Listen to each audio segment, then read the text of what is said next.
What's up, YouTube? Welcome back for another college football recap. We're recapping the season. College football season is over. We got the national champions. That is Ohio State. Ryan, they proved. OH. Yeah, IO.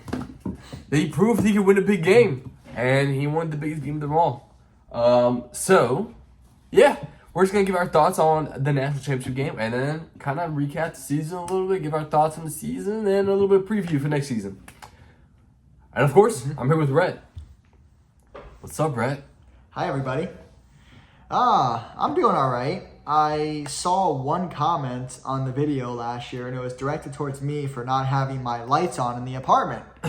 So, if you can see, hey, it's lit up. Look at my anime poster. That's it. And I let me give you a sneak peek behind the curtain, as I like to call it. I film these after work and it's dark outside. So for me to get into the zone, I turn the lights off. It makes me feel good. I usually have TV on. I don't have it on right now, so I have to focus on Matt's beautiful face. But that's why I have my lights off, because it's dark as fuck outside and it just matches. Yes, sir. So, you see, we do read the comments. And we appreciate the comments. So if you're watching this video, like the video, give us a comment, and subscribe to the channel. Alright? Yes. Comment nothing but hate. No. Give me some words of affirmation, No, please don't do please. Yes, that's my love language. Yes, please. So, national championship. Ohio State won 34-23 against Notre Dame. Will Howard, he had one of the most effective games of the whole season. One of his best games. He only missed 4 total passes, threw for 231 yards, 2 touchdowns. Judkins was almost unstoppable on the ground. 11 carries, 100 yards, 2 touchdowns. Pretty much sums up this Ohio State's postseason. They're just been dominant. They beat every team by like 10 or more points. Yep. And, Notre Dame they could have kept this more close, but like on that 3rd-10, it was so stupid of them to go man with no safety help against Jeremiah Smith, and then they kind of broke out and closed out the game. But Riley Leonard, he had a solid game. I'm a fan of the guy. He's a good guy. I hope he has a good professional career in the NFL. So we'll see what happens. I mean, he might not get drafted, but we'll see what happens. He's a pretty athletic quarterback.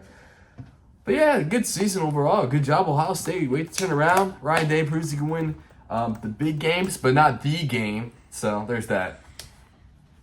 I know, man. The thing about Ohio State this year is they consistently look like a top 2 team in the nation. Yeah. It was always Oregon and Ohio State. There was never any debate over that.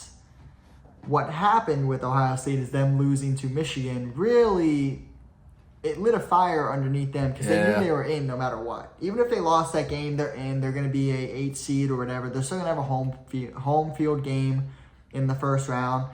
And I don't really think they cared about the Michigan game, which is crazy considering it was a rivalry game.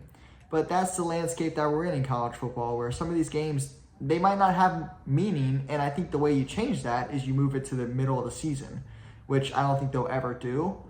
But for this game to really mean something, they would either both need to be on the fringe of the playoff or fighting for a spot, like a home field advantage spot. Because Ohio State was in, Michigan wasn't. Michigan was fighting for a bowl game spot. That's it. And I think that's what you saw with that Ohio State-Michigan game. But then Ohio State playing against the best teams in the nation, they are clearly the best team in the nation. You look at their roster, their talent. I mean, they're going to have so many people drafted this year.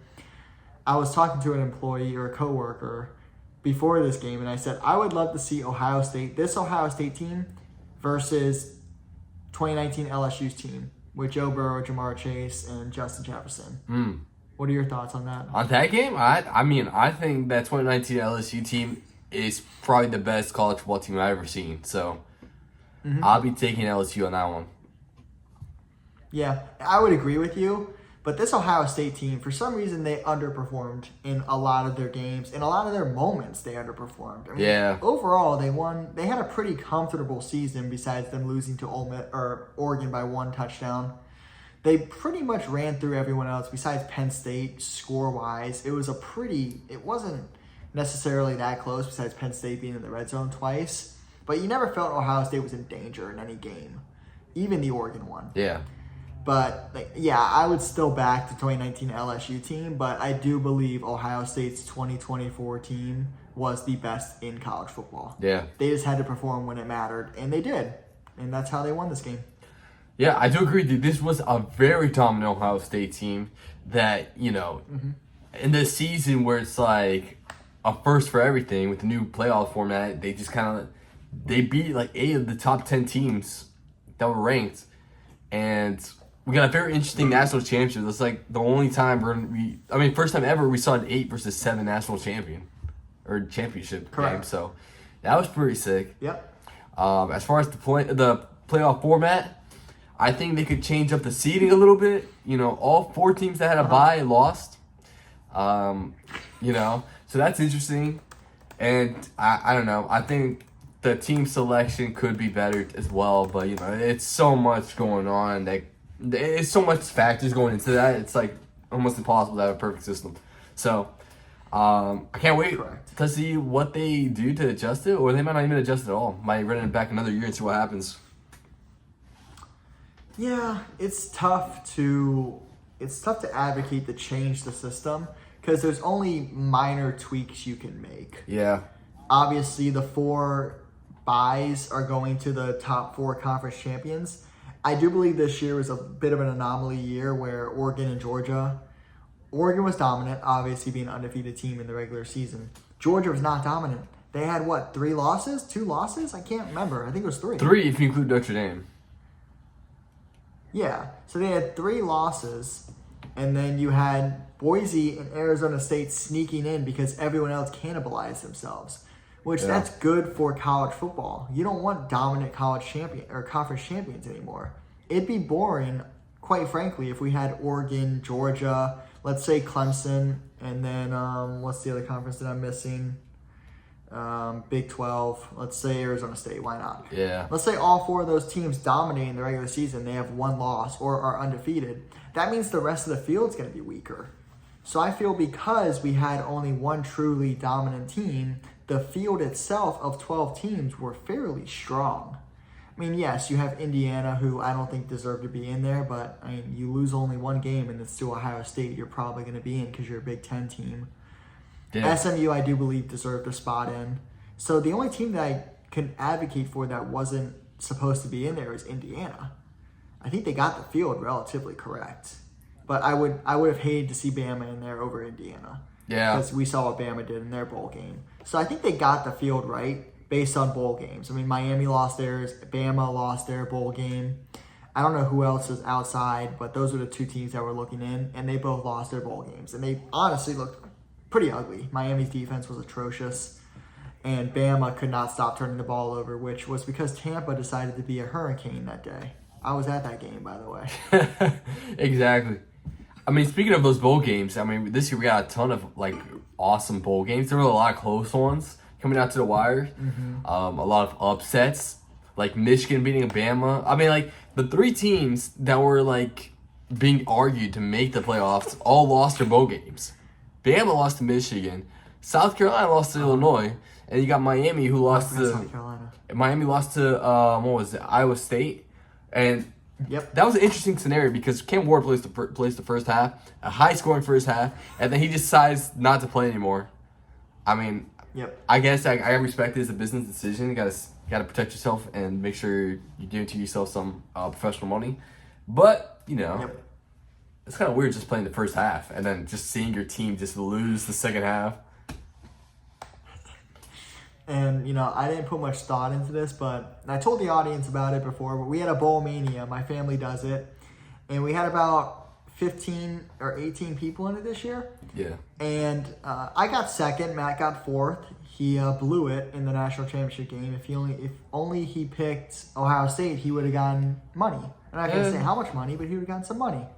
I had to go for broke. Now, I'm looking at the Miami game, and if Miami would have won that game, I would have gotten first by a landslide, and you would have gotten second by a landslide.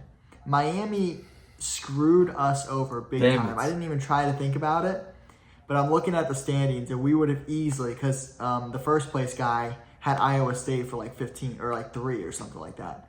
But we lost points. We lost a good amount of points based on that. So we would have been in first and second if Miami hadn't have lost. And that's why we hate the Hurricanes. That's what builds our relationship, me and Matt. Yeah, I mean, it helps that they got Carson back, so it makes them, a more able team. So, screw Miami for that. True. I was cheering you on the season, but then go ahead and do what you do and go make a hurricane out of that program, So, there's True. that. Yeah. I mean, freaking Carson Beck followed the Camerder twins to Miami. Greatest recruiters in college football history. The Camerder twins? Yep. Got that guy $10 million and got him Miami. Oh, yeah, got him $10 million. He lives in Miami, and he's with one of the Camerder twins. Yeah. Who, I don't think they're making $10 million, but, I mean... TikTok money. They're pretty popular in Miami. Yeah. TikTok money, thank God. I mean, you were tweaking for a bit. Well, 8 hours you were tweaking for with TikTok? No, I wasn't tweaking, all right? I just saw that it was down, and then I went to go check out my Reels, and then when I saw what the hell was going on in Instagram Reels, I'm like, what is going on? Nah, man. Some from the text freaky message stuff. thread that me and Dan saw, and we saw a broken man crying for help, begging for TikTok to be reinstated. That's my business.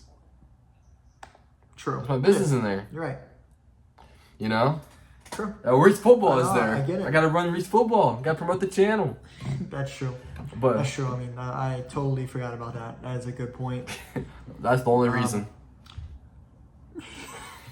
Well, I mean, obviously, Bowl Mania is my thing. I love Bowl Mania. Picking college football games every week. I'm pretty good at that. Yeah. But what we don't talk about is my NFL knowledge, and it's trash.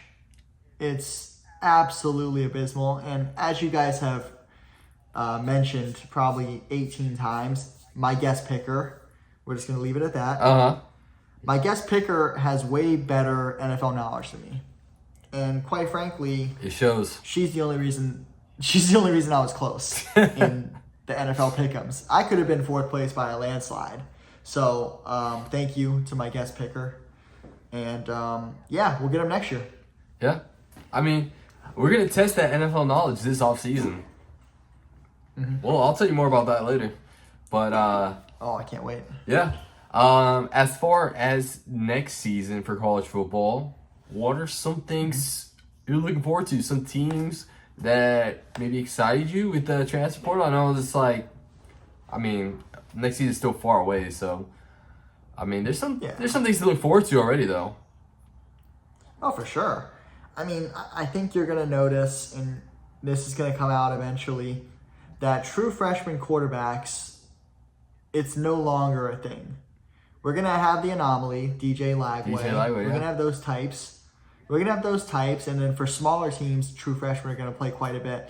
But when it comes to Power 4 schools, you're not going to see a true freshman very often starting. DJ Lagway didn't start till week 6? I want to say so, yeah. It was something weird. Because Graham Mertz, Mertz got hurt. He got hurt for the season.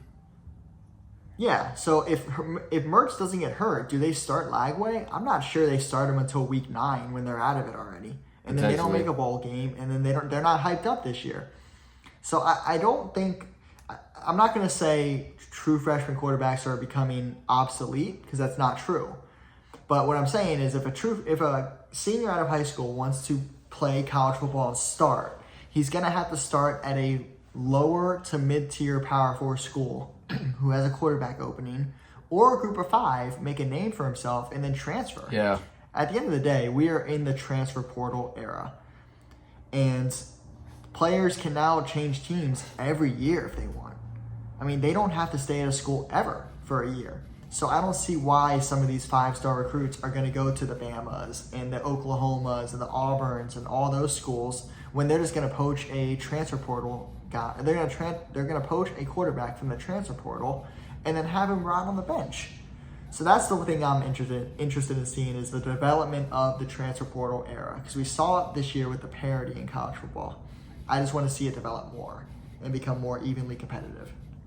Yeah, I mean, as far as stuff to look forward to, I'm look forward to the Gators, of course. I think we're going to be a really good team next year. So, got DJ Lagway, gives us some hype, some excitement there. So I'm looking forward to that. But yeah, I know what you mean by the transfer portal, because like, why risk it on someone who hasn't played yet when there's other guys that got tape on, they got tape on them. So yeah, I mean, yep, you can just grab whatever player you want and pay him. It worked out for Ohio State. Will Howard, national champions now.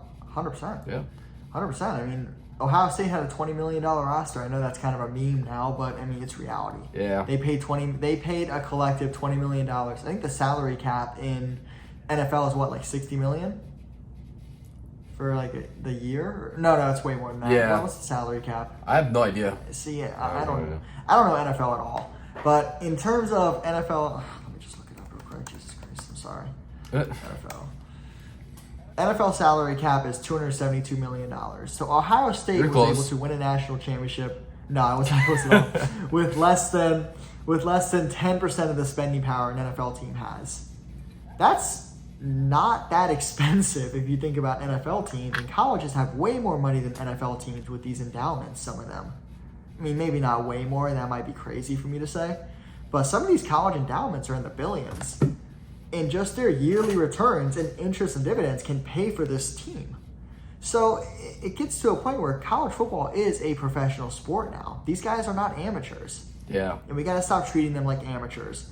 So, like, in terms of a team that I'm looking forward to, or teams, I mean, obviously I'm looking forward to USF. I mean, last year was supposed to be our breakout year, but our quarterback got hurt. We didn't necessarily reach the expectations that I was hoping for. But our quarterback's back. He hasn't transferred. So he's staying, which I was surprised at. So I look forward to USF making a run as a group of 5 team. I look forward to seeing what FSU does this year. I mean, obviously, they had one of the worst years, I think, in school history. Yep. I think it's documented, the worst year in school history. So they need to bounce back. I'm curious to see how they're going to bounce back. And then a couple more here I'll round out quickly. Big 12 is going to be as competitive as ever. It's going to be the conference that is always competitive. You're never going to be able to predict the Big 12 champion every year because there's no blue blood program. Big 10, that's obviously, Oregon, Penn State, Ohio State. Yeah, Big 12 is the one you want to watch if you're a football fan and you just like chaos. Yeah. If you love chaos, Big 12 is your conference because there's no blue blood programs. So they're all pretty mid-tier Big 4 or Power 4 teams. And they're all competing for the same recruits, the same transfers, and they all just cannibalize themselves. Yep. So the Big 12 is the conference you want to watch if you're a casual fan who just likes football. And then one last school here. I'm interested in seeing what South Carolina does because they're bringing back a lot of people. Oh, yeah. I love Shane Beamer. I've loved Shane Beamer for the longest time. It's an SEC school, so it fits the algorithm. But South Carolina finished top 4, I want to say, or they were 5th in the conference to end the season behind Bama and then the other 3. But I think South Carolina has a really good chance here with Lenore Sellers. You have, I think he's a sophomore running back now. I can't remember his name because Rocket Sanders is gone. But this is a relatively young school still, like the Florida Gators, with very good coaching. A lot of potential. And I think they can make a run. Yeah. I think so too. So watch out for South Carolina. I agree with that. But yeah, that's all I had for this video. But is there anything else you want to talk about? No, not in this video. I mean, we're gonna have to do some in the off season to truly dissect this season, I would say. Yeah. And go not conference for conference, but just go based on teams that met expectations, didn't hit their standards. Obviously, FSU. Yeah. But yeah, there's too much to talk about. There's too much to talk about college football as a whole that doesn't fit into the theme of this video. So I'm good to wrap it up for now. All right. So that concludes this video. Appreciate you guys for watching. And again, like the video, subscribe to the channel for some more college football talk and NFL picks. And yeah, thank you guys for watching. We'll catch you guys next time. Peace.